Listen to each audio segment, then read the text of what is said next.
É Reginaldo, é Rogério, é Roberto, é tudo com R, tá tudo certo. Agora, falar de bagagem, de conhecimento, tá lascado, né? Boa noite a todos, sejam muito bem-vindos. Que Jesus nos abençoe, nos proteja, ampare e nos dê condições para que a gente seja compreendido por todos que cá estão. Eu sei que vocês estavam esperando um rapaz mais bonito, o Rogério, para a palestra de hoje. Terão se contentar comigo, porque ele teve um contratempo e não pôde chegar a tempo. E eu, como STEP, vamos tentar fazer uma palestra aqui para vocês. O Narciso falou, o tema chama O Homem no Mundo. Esse tema nós encontramos no livro O Evangelho segundo o Espiritismo, no capítulo 17. O capítulo 17 é o Sede Perfeitos.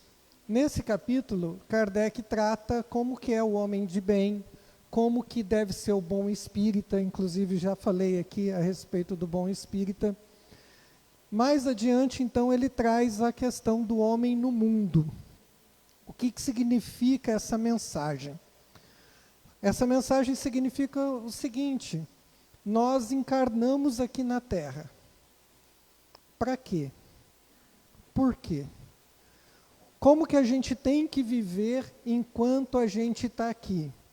Se a gente está no mundo, a gente tem que mergulhar nesse mundo e fazer parte de todo esse contexto no qual nós estamos vivendo.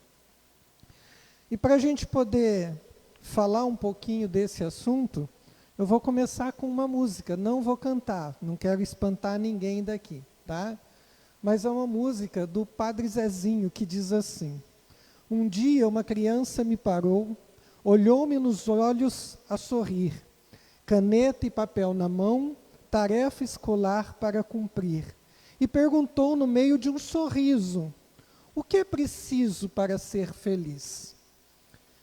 E aí ele tem a resposta: amar como Jesus amou, sonhar como Jesus sonhou, pensar como Jesus pensou, viver como Jesus viveu, sentir o que Jesus sentia, sorrir como Jesus sorria, e ao chegar o fim do dia, eu seria muito mais feliz. Então essa música, de uma simplicidade ímpar, ela mostra que no final do dia, para a gente ter uma vida, enquanto nós aqui no mundo, feliz, nós precisamos fazer aquilo que Jesus fazia. Simples assim. Podemos encerrar a palestra. Não, né? Por quê? Porque se a gente está no mundo, a gente sabe que o mundo é cheio de dificuldades e de problemas. Hoje em dia, a gente tem uma noção de que viver aqui na Terra não está fácil para ninguém. Porque a gente vê questões absurdas nas redes sociais. Questões bastante complexas. Hoje a gente não pode falar um A, porque a gente está desmerecendo o resto do alfabeto. Então a gente tem que tomar cuidado com aquilo que a gente fala, a gente tem que prestar atenção nas coisas, e está muito complicado. Achei um exemplo bem interessante, recentemente, que a pessoa foi tomar um café da manhã e ela foi tomar café. Aí aparece um vídeo: café faz mal. Ela jogou o café fora. Ela foi comer uma fruta: frutose faz mal. Jogou a fruta fora. Foi pegar um pão: pão faz mal. A gente não pode, até água o pessoal fala que faz mal. Então a gente tem que tomar muito cuidado, porque o mundo está numa perturbação assim que a gente acha muito estranho. Mas Kardec já colocou isso na Gênese.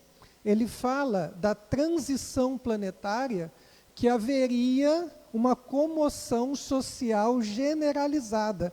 A gente teria muita dificuldade de relacionamento nesse período de transição. E realmente é o que está acontecendo. Na Viagem Espírita de 1862, no seu discurso, ele escreve exatamente assim: quando se considera o estado atual da sociedade, fica-se tentado a pensar que sua transformação só se daria por um milagre. Parece que Kardec não escreveu isso em 1862, mas sim ontem. Porque parece que só um milagre para salvar tudo isso que a gente está vivenciando aqui na Terra. É chuva. Está chovendo. Que bom. E aí a pergunta para a gente poder entender essa mensagem que Kardec, que o Espírito Protetor traz para a gente nesse O Homem de Bem. Pergunta 132 de O Livro dos Espíritos. Qual o objetivo da encarnação? Essa pergunta ela já foi falada aqui muitas e muitas vezes, mas a gente precisa assimilar a resposta, porque água mole em pedra dura, tanto bate até que fura, né? Qual o objetivo? A resposta dos Espíritos: Deus lhes impõe a encarnação ela é imposta, ela não é assim, você vai se você quiser, ela é uma imposição. Deus lhe impõe a encarnação com o objetivo de fazê-lo progredir, de evoluir, de tomar parte na obra da criação. Então esse é o resumo da resposta, ou seja, nós viemos para melhorar, nós viemos para evoluir, nós viemos aqui para aprender. Então é importante a gente pensar, e é tão pesada essa questão de encarnação, a gente sabe o quanto é difícil, que no livro Renúncia, Alcione, ela vai falar com o seu mentor espiritual, que é o Antênio, e ela vai numa estrela próxima a Sírius, num lugar lindíssimo, quando Emmanuel, ele descreve ali, é um lugar muito bonito, aonde ali os espíritos lidam com as coisas divinas, a gente não entende o que deve ser isso, e ela vai falar para ele o seguinte: eu preciso voltar para a Terra, eu preciso reencarnar, porque os meus familiares estão precisando de mim e eu também estou com saudade deles. Aí ele fala: mas você pode cuidar deles daqui, mas eu preciso estar lá, eu quero estar lá. E olha só o que ele responde para ela: recorda que as leis planetárias não afetam somente os espíritos em aprendizado ou reparação, mas também os missionários da mais elevada estirpe. O que ele está dizendo aqui? Que reencarnar, a gente pode errar, a gente pode cair. Em qualquer momento a gente pode tropeçar. O Chico dizia que no último degrau da escala evolutiva você pode escorregar, que a gente tem que tomar muito cuidado, muita atenção. E quando a gente fala dessa condição de estar encarnado aqui, mergulhado na Terra, a gente está lidando com pessoas diferentes, com situações estressantes, com coisas preocupantes. O tempo todo a gente está tendo essa oportunidade de aprendizado. Friedrich Nietzsche, ele tem uma frase que é muito interessante, que ele diz assim: quando você olha muito para o abismo olha de volta para você. O que ele está falando aqui? Quando você está mergulhado em pensamentos negativos, assistindo coisas negativas, vendo coisas negativas, ruins, você acaba sendo absorvido por essas questões. Um exemplo: meus pais já passaram dos 70 e poucos anos, meu pai 85, minha mãe 76. E eles adoram assistir um programa que passa todo dia à tarde, lá na Bandeirantes. Vocês sabem que programa eu estou falando? Sabe, né? Como que é o nome? Não? Ninguém vai falar? Hã? Cidade Alerta, né? O pessoal ficou com vergonha de falar, mas tudo bem. Por que eu falo isso? Porque são coisas muito negativas. São só tragédias que são colocadas. Ah, mas eu estou no mundo, eu vou ver tragédia. Tudo bem, você vai conviver com as tragédias. Faz parte, é natural que isso aconteça. A questão é que você não pode se envolver com essas situações. Isso que é importante a gente pensar a respeito. Nesse sentido, o Espírito Protetor que traz essa mensagem, que assina essa mensagem, em 1863, ele escreve no primeiro parágrafo: um sentimento de piedade deve sempre animar o coração dos que se reúnem sob as vistas do Senhor e imploram a assistência dos bons espíritos. Ou seja, ele está falando aqui que nós, quando encarnados, temos que buscar ter piedade de todo esse povo que está à nossa volta, ao nosso derredor. Por quê? Porque a gente vai precisar de assistência espiritual. E nesse sentido de precisar de assistência espiritual, pedir a assistência dos bons espíritos, nós temos que fazer a nossa parte. E a nossa parte é trabalhar essa questão da piedade. O que é piedade? É compaixão, é ter misericórdia.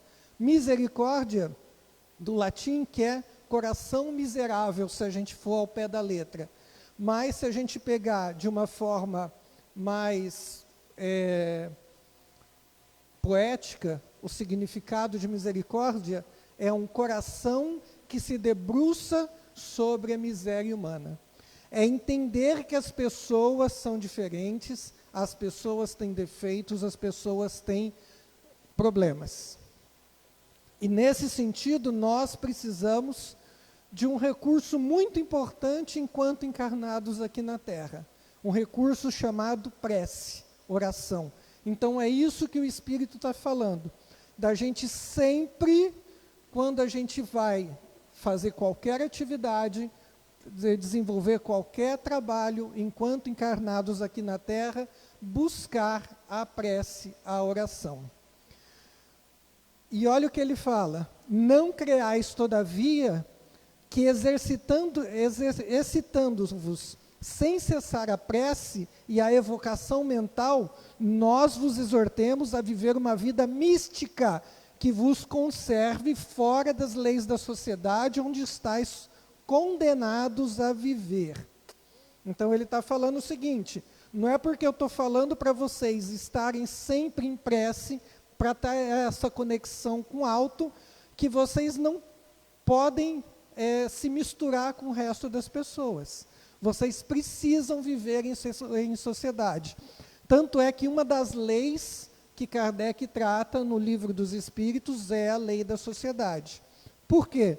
Nós precisamos dessa vida de relação. Sem essa relação com os outros, nós não evoluímos, nós não crescemos. Por quê? Viver em sociedade é uma forma da gente exercitar o bem, o amor, a tolerância, a paciência. Então, nós precisamos conviver com as pessoas. E isso é uma das coisas mais difíceis que tem. Conviver com pessoas é complicado. Um exemplo bem interessante: quando a gente fala de relacionamento, marido e mulher, a gente percebe que há um encantamento no início do namoro, né? As pessoas não percebem muito bem os defeitos, as falhas do outro, mas quando a gente acorda pela primeira vez com a pessoa, a gente começa a ter algumas certas dificuldades. Emmanuel fala que esse doce encantamento, ele é provocado justamente para que a gente possa se reencontrar com as pessoas. Porque se a gente percebesse a pessoa como ela é de fato no primeiro encontro, ninguém casaria. Então nós precisamos desse encantamento. Meu pai tem uma frase que eu gosto muito, que ele diz assim: a gente nasce, cresce, fica bobo e casa. Então esse doce encantamento, ele serve justamente para se aproximar, para a gente se aproximar um com o outro. Então nós precisamos uns dos outros. Mário Quintana tem uma frase que eu gosto muito, que ele diz assim: a arte de viver é simplesmente a arte de conviver. Simplesmente disse eu, mas como é difícil. talvez seja a questão mais complicada enquanto ser humano é viver em sociedade. E o Espírito protetor, ele ainda escreve: sois chamados a estar em contato com espíritos de natureza diferente, de caracteres opostos.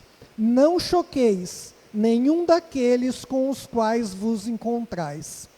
Então, nós somos impostos a viver com determinadas pessoas. É uma imposição, a reencarnação. Sendo uma imposição, nós somos obrigados a conviver com determinadas pessoas. Então, isso é importante a gente pensar. O Maurício gosta dessa frase bastante. Santo Agostinho diz assim: as pessoas não são o que parecem. As pessoas não são o que deveriam ser. As pessoas não são o que gostaríamos que elas fossem. As pessoas são exatamente o que são. E não há nada que possamos fazer a respeito. Se você não aceitar essa simples verdade, nunca será feliz. Se você quiser mudar alguém, você nunca vai ser feliz nesse sentido. Cai chuva, cai. Estou de moto, mas não tem problema. Quem vai para casa não se molha, né? Então, essa frase de Santo Agostinho, ela fala exatamente das pessoas, como elas são, e das dificuldades que a gente tem. Vamos lembrar, nós também somos difíceis. Nós também precisamos de pessoas que tenham paciência conosco. Então, é importante a gente pensar nisso. Mas esse espírito protetor, ele fala dessa questão de estar em prece, dessa vida de relação que a gente tem que ter, no sentido de que a gente não pode fugir da sociedade, não tem como, não adianta, a gente precisa uns dos outros. E ele diz assim: sede alegres, sede felizes, mas da alegria que provém de uma boa consciência, da felicidade do herdeiro do céu, que conta os dias que o aproximam da sua herança. Então ele fala o seguinte: está na terra, vamos ser felizes com aquilo que a gente tem. Vamos rezar e ver o Corinthians perder e ficar feliz por isso também. Vamos ver as dificuldades, entender que toda dor que nos acomete, todo o problema que nós temos, ele está relacionado principalmente à possibilidade da gente não ser mais doente. Obrigado, Reginaldo. Da gente não ser mais doente. Então, toda vez que eu fico doente em alguma parte do meu corpo, significa que eu estou me libertando de alguma coisa negativa e eu estou potencializando outras coisas. Então, isso é importante a gente pensar. Nós temos que ser alegres enquanto nós estamos aqui. Muita gente, inclusive, acha que centro espírita é um lugar triste, que as pessoas vêm todas sérias, sisudas, né? Vêm assistir a palestra, tem que ficar quieto, tem que fazer prece, não pode nem mesmo às vezes sorrir. Mentira. A gente pede para fazer silêncio, coloca uma boa música para a gente se conectar com o mundo espiritual, para que eles possam atender as nossas necessidades. Mas isso não é tristeza, é muito pelo contrário, é a alegria de estar num lugar aonde você está sendo bem acolhido, bem recebido, tratando das suas enfermidades, dos seus problemas. Por que que a gente tem que ter motivos de alegria? Primeiro, nós somos herdeiros do universo. Não tem aquela frase, né? Eu não sou dono do mundo, mas sou filho do dono. É basicamente isso. Nós somos herdeiros do universo. Nós somos espíritos. A morte não existe. O que morre é o corpo. O espírito continua vivo do lado de lá. é onde a nossa casa verdadeira. E saber uma coisa, a felicidade não depende de fulano, de cicrano, do beltrano. A felicidade só depende de mim, das minhas escolhas, da minha percepção, da minha forma de agir. E toda dor, toda dificuldade, ela tem prazo de validade. Tudo vai passar. Tudo vai passar. E amanhã eu serei muito mais feliz. Não foi a letra da música? Viver como Jesus vivia, aí eu vou ser feliz, cumprir aquilo que Jesus dizia, eu serei então feliz nesse sentido. E o que é essa alegria que a gente precisa ter?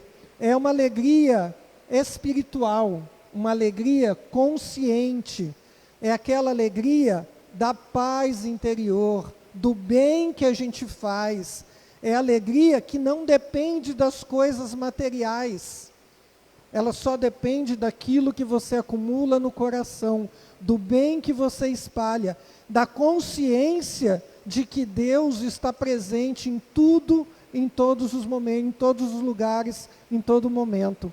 É a alegria do nosso dever cumprido, fazer aquilo que precisa ser feito, não fazer o que eu quero. Pode parecer estranho, mas é exatamente isso. O dever é fazer aquilo que a gente precisa, não aquilo que a gente quer. Porque se eu fizer aquilo que eu quero, eu estou dando vazão somente aos meus desejos. E se eu estou fazendo o que eu quero, estou cumprindo com os meus desejos, significa o seguinte: eu sou escravo daquilo que eu quero, dos meus desejos. Então eu preciso fazer aquilo que é necessário. Alegria, como eu disse, de ser herdeiro do céu. E essa alegria, ela é serena, ela é permanente, ela é diferente da euforia. É uma alegria de tranquilidade, de paz. Segundo André Luiz e Emmanuel, nas obras psicografadas por Chico, ele coloca vários tipos de alegria. Primeira delas, alegria legítima, que é aquela que surge da fé, da esperança, da caridade e da paz interior. Existe a alegria exterior, que é a manifestação visível de contentamento, a alegria da chuva que está caindo, né? De sentir o cheiro de chuva, que tem até nome, né? Petricor. O cheiro de chuva tem o nome de petricor. Interessante isso. Então, sentir esse cheiro. Alegria do serviço, que vem da satisfação em ajudar o próximo, cumprir os nossos deveres espirituais. Alegria de convivência, de conviver com as pessoas, de afetos que a gente troca com os pais, com os amigos, com os irmãos. Alegria de aprender, de crescer, de melhorar um pouco. E existe também uma alegria chamada de alegria ilusória. O que é a alegria ilusória? Ela é baseada nas coisas materiais. E ela é instável, perecível e acaba quando a gente morre. Você pode ter milhões, você pode ter uma fortuna imensa, morreu, você não leva mais para lugar nenhum. Você deixa tudo aqui. Todos os bens materiais. Essa alegria é a alegria momentânea que a gente vive. E quando a gente fala de alegria, uma das pessoas que é tida como sisuda no meio espírita é o próprio Allan Kardec. Por que será que nas fotos Allan Kardec está com o rosto fechado? Vocês imaginam que para tirar uma foto você tinha que ficar 15 minutos ali? Não dá, né? Ia ser complicado. Então ficava sério para poder tirar uma foto. Então por isso que ele parece esse aspecto. E Kardec era muito brincalhão. Olha só, o Henri Sousse, que é o biógrafo de Kardec, ele escreve uma coisa muito interessante sobre Amélie Boudet, que é a esposa de Kardec. ele diz assim: ela soube fazer-se notar pelo senhor Rivail, em quem adivinhou sob o homem amável, de alegria franca e comunicativa, o pensador sábio e profundo aliado, uma grande dignidade, a melhor urbanidade. E ele coloca ainda: os verdadeiros espíritas põem sua satisfação nas alegrias do coração e não nos prazeres ruidosos. Então, a Kardec era muito alegre. E outra coisa que ele fala: erraria quem acreditasse que, em virtude dos seus trabalhos, Allan Kardec devia ser um personagem sempre frio e austero. Não era assim de fato.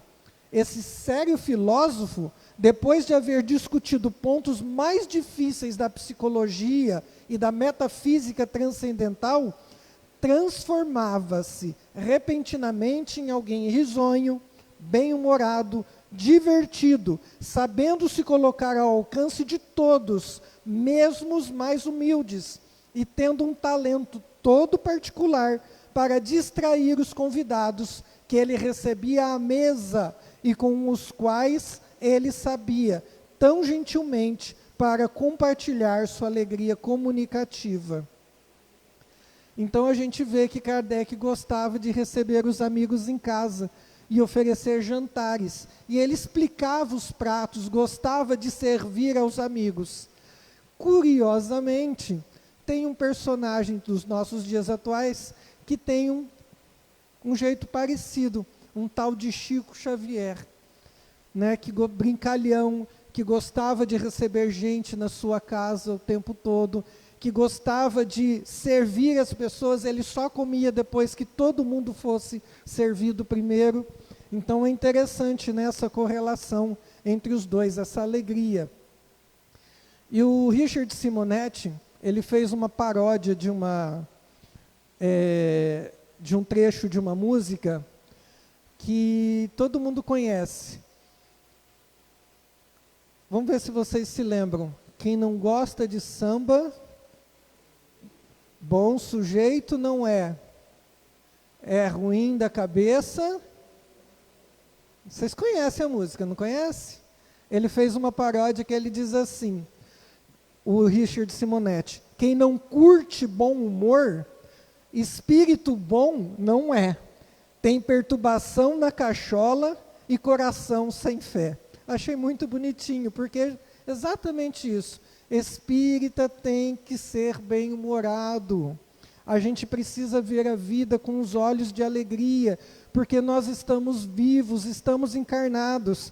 Ah, mas eu estou com uma unha encravada que está doendo. Você tem pé. Tem gente que não tem os pés. Agradece. Agradece. Ah, mas eu tenho que estar rindo para tudo? Ria. Sejamos uma poliana, vamos rir, sorrir. Né? É muito bom tudo isso. E olha o que o Espírito diz também: a virtude não consiste em revestir um aspecto severo e lúgubre, em repelir os prazeres que vossas condições humanas permitem. Basta reportar todos os vossos atos de sua vida ao Criador que a deu. Então a gente pensa o seguinte: eu sou espírita, vão me convidar para uma festa. Ah, aquela festa vai ter bebida, vai estar assim de obsessor. Eu não vou, não. Não vou misturar com esse povo, não. Complicado, né? Já pensou nisso? Aí, recentemente, eu até vi uma camiseta. Eu até vou comprar essa camiseta, porque ela está escrita assim: hoje não posso, tenho centro. Quantos de nós já não demos essa desculpa? Não é isso, dona Elisa? Quantos de nós demos essa desculpa? Hoje eu não posso, tenho centro. Será que é por isso mesmo? A gente sabe que a gente tem imperfeições. Nós somos espíritos imperfeitos, ainda com muitos vícios, muitos maus hábitos. E a gente sabe que determinado lugar que a gente vai passar um perrengue, porque a gente vai ser tentado. E vale lembrar, a tentação não é por um prato de jiló, não. A tentação vem nas coisas que a gente gosta. Tentação não vem de coisa que a gente não gosta. Só vem de coisas que a gente curte, que a gente aprecia. Então a gente vai ser tentado, mas a gente tem condições de vencer. De que forma? Fazendo uma prece. Eu posso ir nesses lugares? Pode. Faça uma prece antes. No momento em que você estiver lá, faça prece, para que você se mantenha conectado, pedindo forças para que você não caia em tentação. Mas vá, faça parte da sociedade, porque nós estamos na sociedade, nós somos pessoas que estamos no mundo. Aí a gente precisa lembrar, eu estou no mundo, mas eu não sou do mundo. Eu sou do mundo espiritual. Eu sou de lá, não sou daqui. Vou aproveitar sim, vou estar com a minha família, com os meus amigos. Ah, mas eles querem que você beba. Não beba. Pegue uma Coca-Cola, um refrigerante, um suco, alguma coisa, mas lute contra as suas imperfeições. Então esse é o nosso objetivo enquanto homem aqui no mundo. Nós seremos tentados, passaremos por essas dificuldades.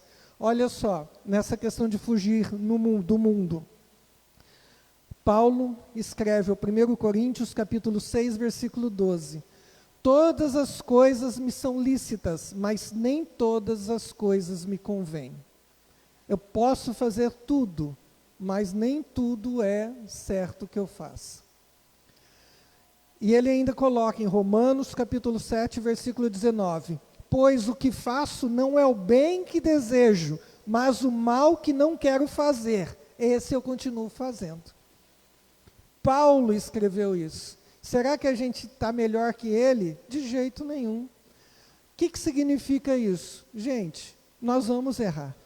Nós vamos cometer erros. Nós vamos machucar as pessoas. Nós estamos no mundo. O importante é que a gente precisa aprender com essas questões. Eu errei hoje, mas eu posso pedir desculpas, posso pedir perdão, posso corrigir os meus erros. Então é essa questão importante. A gente não vai melhorar de uma hora para outra, a gente vai tropeçar muitas vezes. O mais importante que cair 6 vezes é levantar 7 e continuar seguindo em frente, porque nós somos espíritos imperfeitos, mas nós somos espíritos e nós estamos aqui para buscar essa perfeição. Então, sempre que eu for sair para tudo, sair para trabalhar, sair de casa, antes de almoçar, antes de jantar, fazer uma prece de agradecimento, fazer uma prece para que você possa ter a assistência dos bons espíritos, nesse sentido. E quando a gente fala em fazer o bem, em ajudar, estar no mundo fazendo o nosso melhor, nós temos um exemplo dessa casa aqui que é maravilhosa nesse sentido, que ela lembra uma figura espetacular, que está bem aqui atrás, que ele nos deixou uma mensagem lindíssima, dizendo: Senhor, fazei de mim um instrumento de vossa paz. Será que a gente é um instrumento da paz de Deus onde a gente chega? Ou é um instrumento da discórdia, da desunião, da desconfiança? Será que a gente chega fazendo fofoca, fazendo intriga, ou a gente faz a paz aonde a gente está? Onde houver ódio, que eu leve o amor. Onde houver ofensa, que eu leve o perdão. Onde houver discórdia, que eu leve a união. Onde houver dúvida, que eu leve a fé. Onde houver erro, que eu leve a verdade. Onde houver desespero, que eu leve a esperança. Onde houver tristeza, que eu leve a alegria. E onde houver trevas, que eu leve a luz. Será que é isso que a gente leva para onde a gente está? Ó Mestre, fazei que eu procure mais consolar que ser consolado, compreender que ser compreendido, amar que ser amado, pois é dando que se recebe, é perdoando que se é perdoado. Essa oração que todos nós conhecemos, ela tem um sentido muito profundo, talvez um sentido que a gente não tenha percebido, que é justamente na última parte, na última frase, quando ele diz: É dando que se recebe. Por quê? Vamos pensar nos maiores exemplos da humanidade, nas pessoas mais sábias, mais bondosas que passaram, que a gente tem referência. Vamos pensar assim: Irmã Dulce, Madre Teresa, Confúcio, Chico Xavier, Divaldo Pereira Franco. Essas pessoas, elas são lembradas pelo dinheiro que elas possuíam ou pelo amor que elas doavam.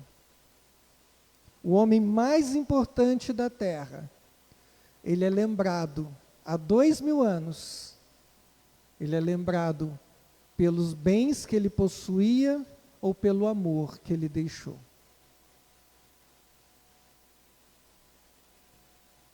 Vocês perceberam que desses nomes, raramente a gente lembra de alguém rico? A gente lembra de quem não teve nada, só teve amor para dar. Dona Benedita aqui na nossa casa, na nossa cidade. Então essas são as pessoas mais importantes da Terra. E a gente pode chegar lá, tendo alegria de poder estar aqui e pedir a Deus sempre a assistência dos bons espíritos para que eles nos ajudem nessa tarefa. É difícil estar encarnado? É. É possível superar tudo isso? É também. Só depende da gente. Então que a gente pense um pouquinho, que a gente saia daqui mais alegre, não triste. Ah, eu estou com um monte de problema vai passar. A chuva passou, né? Tudo vai passar. Então que a gente pense nisso e que Deus nos abençoe a todos. Muita paz.